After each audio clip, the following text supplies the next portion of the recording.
Have you ever clipped your Boston Terrier's nails too short whenever you were grooming them? In this video, I'm going to share with you what Emily and I do if we happen to clip Bella's nails too short where they start bleeding. Coming up.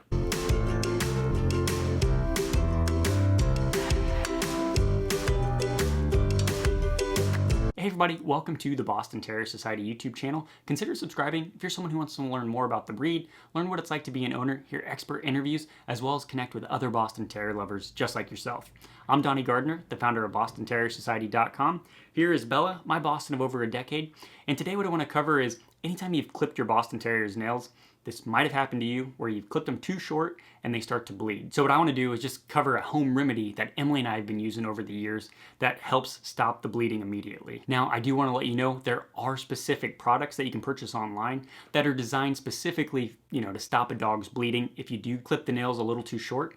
And I'll put those in the show notes if you want to check out the reviews or pricing. Now what I want to do is just cover the 4-step process that Emily and I use in the event that this happens. So step number 1 is stay calm. Now, my wife's a nurse practitioner, and anytime Bella, clips her nails, she'll start, screaming obviously, or at least yelping, and I do my little freak out mode. But number 1 is stay calm. Number 2 is go ahead and grab a cloth near you and just apply pressure. And step number 3 is finding the home remedies that we use. So the 2 things that we've actually used are cornstarch, which most people might have this in their pantry, or the other option is flour, which this one's huge. And most people are gonna have flour in their house. Well, yeah, Bella, whenever she sees nail clippers, she's like, no thank you. You either get the cornstarch or the flour. Both will help stop the bleeding. The one that we have found most effective is the cornstarch, and that's what we use every time. And what you're gonna wanna do is put it in a little bowl, and you can simply put your Boston Terrier's paw in the bowl.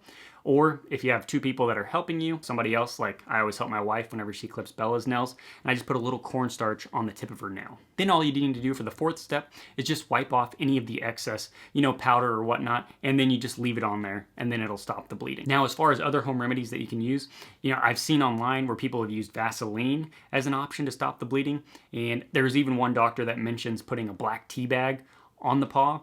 But once again, flour or cornstarch, I think, is your best option. So I hope this little tip helps the next time that you're trimming your Boston Terrier's nails and you accidentally cut them a little too short and they start to bleed. Question of the day, what do you do in the event that you cut your Boston Terrier's nails too short and they start to bleed? Put it in the comments below, because then what I want to do is basically create a giant list of what other Boston Terrier owners do in the event that their nail starts bleeding. And so that way anybody coming to this video has an additional resource here in the comments section. And if you have other options that you've used and it's not a Boston Terrier, that's totally okay. Still put it in the comments section below. Now, if you haven't already, be sure to subscribe to the Boston Terrier Society YouTube channel just so you can get the latest from us. And if you want to watch other health-related videos regarding Boston Terriers, you can check out the playlist here that I created or one of my latest videos here. And as always, until next time, life is better with a Boston. Right, Bella? She says yes.